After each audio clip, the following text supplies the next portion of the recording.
Yes, Chawati, exercise 4.1. The cost of a notebook is twice the cost of a pen. क्या कह रहा है? Cost of notebook is twice. तो ये linear equations का problem सम बनाया गया है. Write a linear equation in two variables to represent this statement. Take the cost of notebook as x and that of a pen as y. Cost of notebook क्या दी गई है? Cost of notebook is rupees x and cost of one pen is rupees y. अब क्या कह रहा है? The cost of a notebook is twice that of a pen. Notebook की cost pen की क्या है? दुगनी. इसका मतलब नोटबुक की कॉस्ट ज्यादा है. बोलो तो x इज इक्वल टू दुगनी मतलब इसके मतलब क्या कर दूं? 2y कर दूं? क्या बात समझ आई? ये मेरा पहला क्वेश्चन खत्म हो गया. Is that okay? Sure. Question number 2 समझिएगा. यस, उसने बोला है 2 वेरिएबल्स. अच्छा, right the linear equation in 2 variables. अब इसको अगर 2 वेरिएबल्स में करना है, इसको अगर 2 वेरिएबल्स में करना है तो क्या करूं?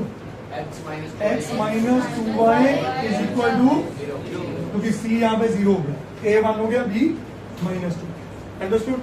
अब आते हैं सेकेंड क्वेश्चन. बेटे वो कह रहा है cost of notebook is twice cost of a pen. तो अगर जो कॉस्ट ऑफ नोटबुक है डबल कर दो. अगर नोटबुक 10 रुपए की, अगर पेन 10 रुपए का, नोटबुक 20 रुपए की, पेन 40 का, नोटबुक 80 रुपए की. ये कह रहा है.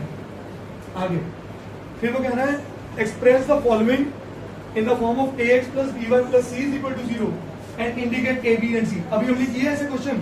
मेरा पहला पार्ट है इसका 2x plus 3y is equal to 9.355 के ऊपर बार. हाँ जी, क्या स्टैंडर्ड फॉर्म है? क्या होगी इसकी standard form? 2x plus 3y minus 9.35. सही है. a क्या आ गया? b क्या आ गया? और c क्या आ गया? Second part.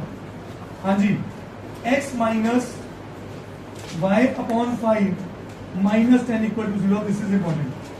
हाँ जी, मेरी बात ध्यान से समझना. वैसे ये स्टैंडर्ड फॉर्म में है, ये स्टैंडर्ड फॉर्म में है, पर बच्चे इसको दो तरीके से करते हैं. पहला तरीका इसकी स्टैंडर्ड फॉर्म समझो. a क्या है? b क्या है? और c क्या है?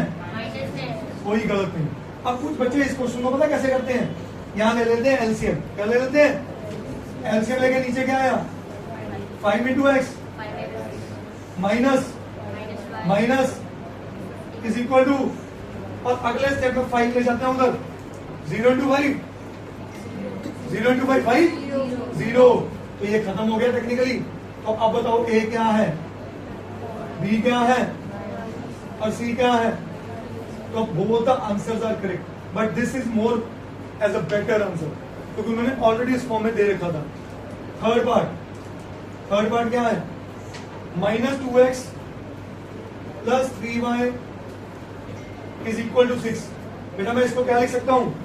Minus 2x plus 3y minus 6 is equal to.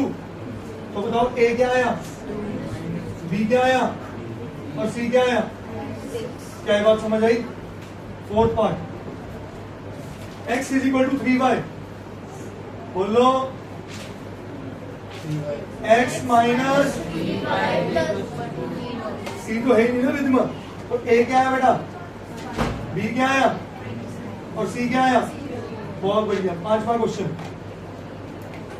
2x is equal to minus 5y. इसको क्या लिखूं? 2x प्लस, सही है. a क्या आया? b and c. बहुत बढ़िया. Sixth question, 3x plus 2 is equal to 0. इसको स्टैंडर्ड फॉर्म में कैसे लिखोगे?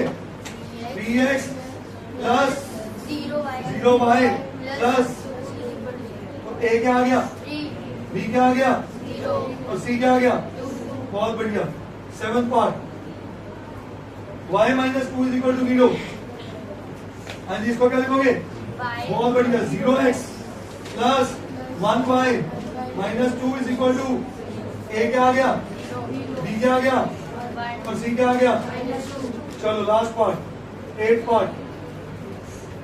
5 इज इक्वल टू 2x। इसको किधर लेके जाऊं? 5 को इधर, क्या लिखूं?